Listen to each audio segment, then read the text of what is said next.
मध्य प्रदेश में जीत के बाद वहाँ के लोग काफ़ी खुश हैं, काफ़ी प्रसन्न हैं। दूसरी ओर बात किया जाए तो जो लोग की पार्टियाँ हार गई हैं, वो लोग दुखी में हैं। दरअसल 2 तरह के लोग होते हैं, एक सच और एक झूठ। सच की हमेशा जीत होती है, झूठ हमेशा हारती है। आज वही दिखा मध्य प्रदेश के चुनाव में। दरअसल बता दूँ, जब चुनाव हुई थी, उससे पहले कई बड़े पार्टियाँ, कई बड़ी हस्तियाँ, लोग वहाँ पे चुनाव प्रचार करने गए। और वहाँ पे इतना ही नहीं, वहाँ के मुख्यमंत्री शिवराज सिंह चौहान जो कि अपनी बयान से कई बार लोगों के चर्चे में आ रहे थे। वो जो कैंडिडेट है, उन्होंने कहा था कि अगर हम चले गए तो फिर लौट के नहीं आएँगे। वही कथन अपनाया है, क्या इस बार मुख्यमंत्री बेहतर और बनाएँगे और वहाँ की जो नीतियाँ हैं वो अच्छे रहेंगे, या फिर वो जो चीज़ें हैं वो अलग-अलग से दिखाई देगी। जिस तरह से कांग्रेस को सफाया किया है, जिस तरह से कांग्रेस को हटाया है वहाँ से, तो कहीं न कहीं ये जो दिमाग में या रणनीति में है वहाँ की जनता ने चाहा है, क्या इस बार उस तरह की नीति, उस तरह के लोग या उस तरह के विचार वाले जो जिस वादे के लिए उनको चुना गया है, क्या इस बार वो लागू होगी या नहीं होगा फिर? या फिर वही दोहराया अपनाया जाएगा जो उन्होंने पिछली बार किया है?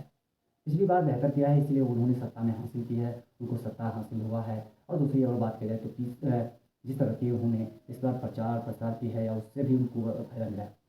अब जो सवाल है कि क्या जिस तरह से कांग्रेस को भारी कहे तो भारी मार्क्स से ही हार का सामना करना पड़ा है, तो क्या यहाँ अब वो जो रणनीति है वो कहीं न कहीं अलग दिखेगी, अलग से प्रक्रिया शुरू करेगी। एक मुद्दा होता है अलग, एक मुद्दा होता है अलग, एक रणनीति होती है, एक संकोच होता है।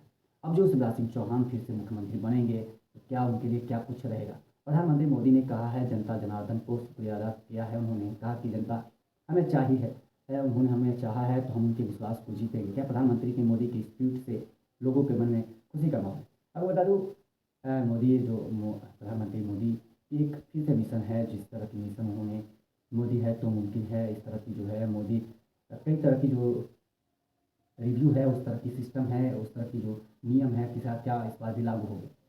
दरअसल पिछली बार वहाँ की जो सरकार थी, यानी शिवराज सिंह चौहान, उन्होंने कई तरह से अपनी पार्टियाँ बनाई, अपनी पार्टियों को एकत्रित किए, और उसके बाद कई तरह की जो मनोभावना थी, मनोकामनाएँ थी, उन्होंने की जिस तरह से वादे किए और जिस तरह से उन्होंने संकेत दिया है, वही आज देखने को मिली।